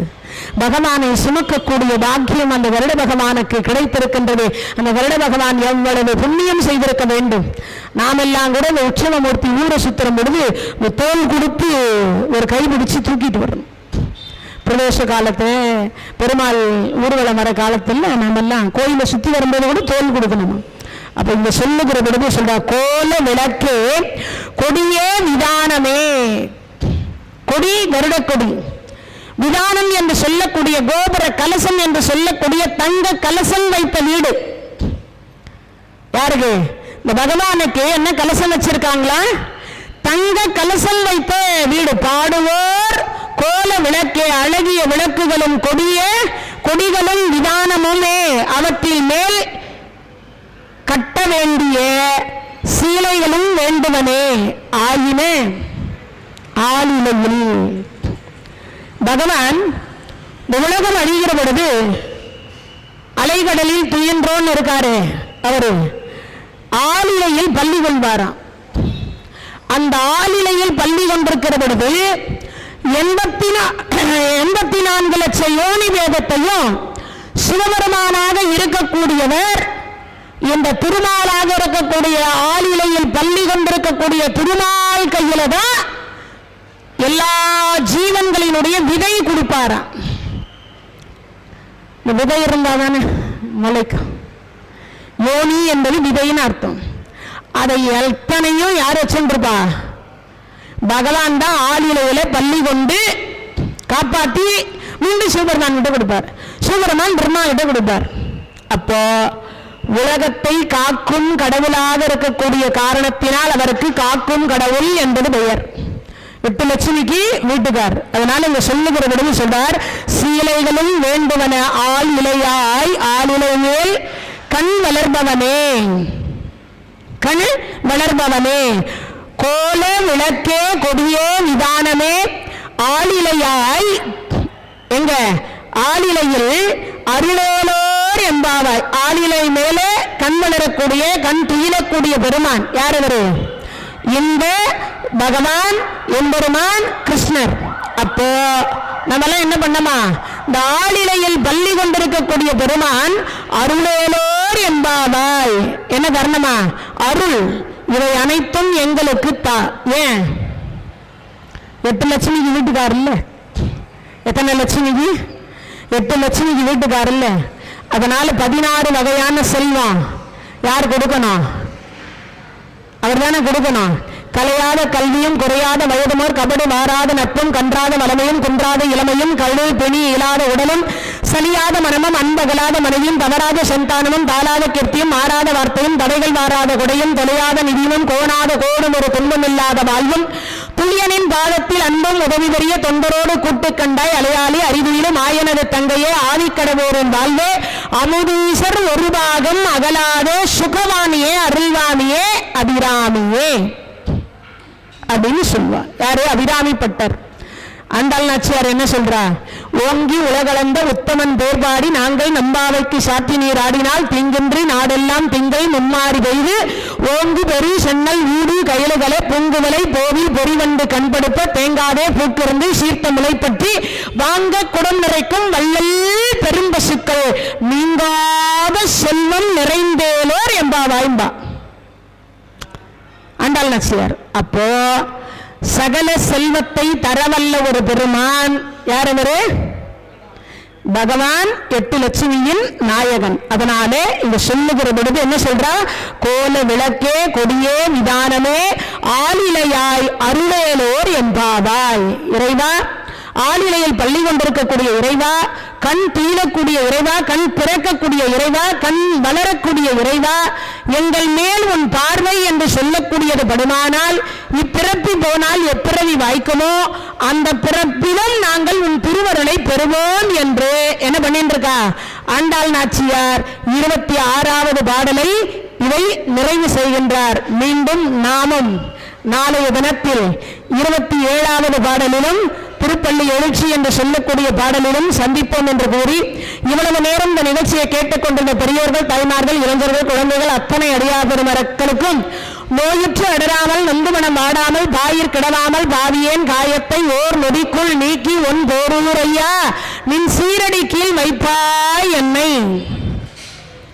அப்பேற்பட்ட ஒரு சிறப்பு இந்த இறைவன் நமக்கு வைகுந்த பெருமாள் தந்திரள வேண்டும் என்று சொல்லி வேண்டி கேட்டுக்கொண்டு மீண்டும் நாளை சந்திப்போம் என்று கூறி விடைபெறுகின்றேன். நன்றி, வணக்கம்.